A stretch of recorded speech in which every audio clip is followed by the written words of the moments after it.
ఆపదామపహర్తారం దాతారం సర్వసంపదాం లోకాభిరామం శ్రీరామం భూయో భూయో నమామ్యహం. సుప్రభాతం ఛానల్ ప్రేక్షకులందరికీ నమస్కారం. మాసఫలం కార్యక్రమానికి స్వాగతం. 2025 జూన్ మాసంలో ద్వాదశ రాశుల వారికి గోచార రీత్యా మాస ఫలితాలు ఎలా ఉంటాయి? 2025 జూన్ మాసంలో ధనుసు రాశి వారి యొక్క మాస ఫలితాలు.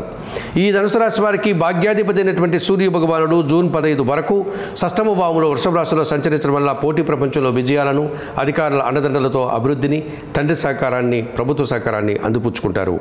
సప్తమ దశమాధిపతి బుధుడు ఈ నెలంతా కూడా అష్టమ భావంలో మిథున రాశిలో సంచరించడం వల్ల ఆకస్మికంగా ఆదాయము, జీవిత భాగస్వామ్యం వల్ల అభివృద్ధి, వృత్తి ఉద్యోగ వ్యాపారాల్లో మంచి అవకాశాలను అందుకుంటారు. జన్మరాశ్యాధిపతి చతుర్థాధిపతి గురువు సప్తమ భావంలో మిథున రాశిలో సంచరించడం వల్ల జన సంబంధాలు బాగా పెరుగుతాయి. కుటుంబంలో శుభకార్యాలు నిర్వర్తిస్తారు.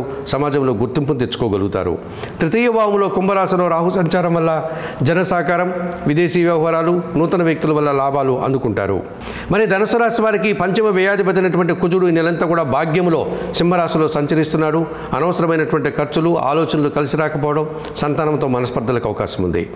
షష్టమ లాభాధిపతి అయినటువంటి శుక్రుడు ఈ నెలంతా కూడా షష్టమ భావంలో వృషభ రాశిలో సంచరించడం వల్ల స్త్రీలతో అభిప్రాయ భేదాలు, స్త్రీల వల్ల అవమానాలు ఎదుర్కోక తప్పదనిపిస్తుంది. ద్వితీయ తృతీయాధిపతి అయినటువంటి శని భగవానుడు చతుర్థంలో మీనరాశిలో ఆయన సంచారం కొనసాగుతోంది కనుక దీన్ని అర్ధాష్టమ శని అని మనం అంటున్నాం కనుక ఈ అర్ధాష్టమ శని దోషం వల్ల మీరు బయటపడాల్సినటువంటి ఇబ్బందులు, కుటుంబంలో అశాంతి, అనారోగ్య సమస్యలు మీకు తప్పవనిపిస్తుంది. ఇక భాగ్యంలో సింహరాశిలో కేతు సంచారం వల్ల తండ్రి ఆరోగ్యం విషయంలో జాగ్రత్తలు, కొన్ని విషయాల్లో నిరాశ, ఆటంకాలు ఎదుర్కోక తప్పదనిపిస్తుంది. మరి భాగ్యభావంలో కేతు దోషం నుంచి బయటపడడానికి నిత్య గణపతి ఆరాధన చేయండి, గణేశాష్టకం చదువుకోండి.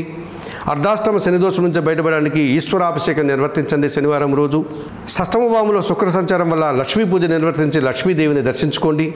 భాగ్యభావంలో కుజదోషం నుంచి బయటపడడానికి సుబ్రహ్మణ్య స్వామిని ఆరాధించి సుబ్రహ్మణ్య స్వామికి అభిషేక కార్యక్రమాలు నిర్వర్తించడం వల్ల, సుబ్రహ్మణ్య అష్టకం చదువుకోవడం వల్ల ఈ ధనుసు రాశి వారు మరింతగా మంచి ఫలితాలను అందుకోగలుగుతారు.